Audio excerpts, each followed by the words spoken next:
What's up, Friars? It's your boy Michael Fry back at it again with another video.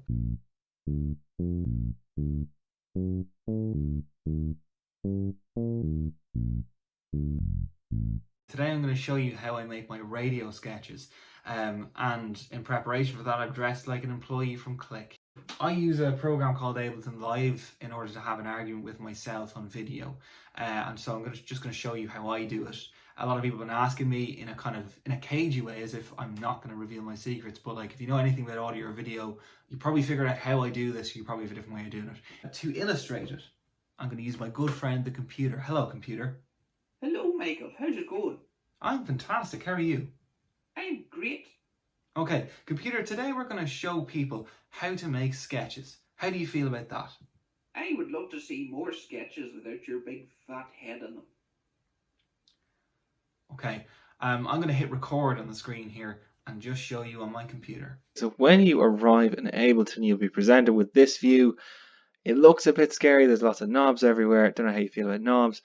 I personally would like to go horizontal like this, and that's just handier for when you're kind of cutting audio and stuff like that. So first track here is a MIDI track. What you want to do is see a drum rack here, because I use it so much it comes up automatically, is selected. So you just click on that, drag it in. So this one's a plain drum rack. These ones here have kind of drum sounds in them, and see this thing here, this red bit. That means your computer keyboard is kind of active and you can kind of use it as a regular keyboard. So in this section here, what you can see if I press A, you'll see that that orange light goes on, and that's the C3. So that means when I press that button, that sound's going to go off. Okay, so there's your drum rack, that's set up. The next bit is adding your audio. So to record your audio, you click on your audio track, you press record here, and then you press this recording bit here. Depends on how you're set up. I'm sure lots of people have kind of basic podcast microphones. I myself have got it's a Focusrite Scarlett kind of microphone and interface set, and it's pretty much foolproof, easy to use. Basically you just press record. So click record. You can see how it's kind of doing. It's recording everything I'm saying. You can see how loud you're being here. So if you're too close, this will go red. And if you're too far away, it's obviously not going to pick up the audio as well. Usually we say like a fist length. So here we are like this. Okay, so I'm going to record myself pretending to be the computer. So it'll be like, hello, Michael. How are you? So you leave a bit of gap so you can see kind of the different clips, because all these aren't going to be run in together. Just so you can kind of separate it out, just leave a pause.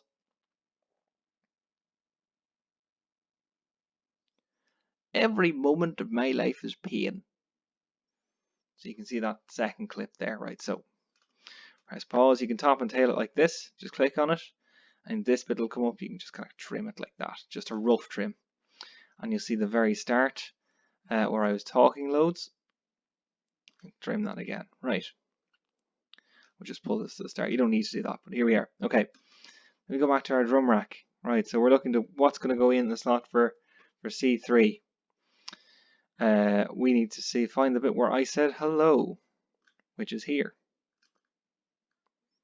Right, so what you do is you click and drag, press right click and split. So that means we have the separate audio clip. We drag it in here for C3, and you can see it here. To prevent a bit of a gap, you just move this in a bit closer on either side, just so when you press the key, there's no latency when you want the person to answer you, if you know what I mean. So that's the first clip that's there, and then to the second clip where I said everything in my life is pain. Just go here. You split it again, you go into your drum rack, and you pull this into D. Okay, so these will go off when I click them. So the first one, provided this thing, okay, so these will go off when I click them. So the first one and the second one. Okay, so if you want a telephone effect, I'm sure there's fancier ways of doing this.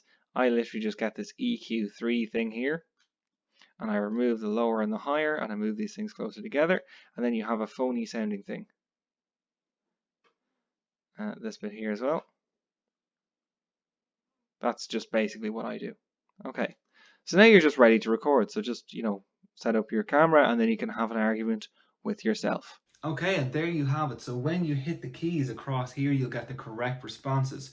For example, hello computer. Hello, Michael. How's it going? I'm great. How are you?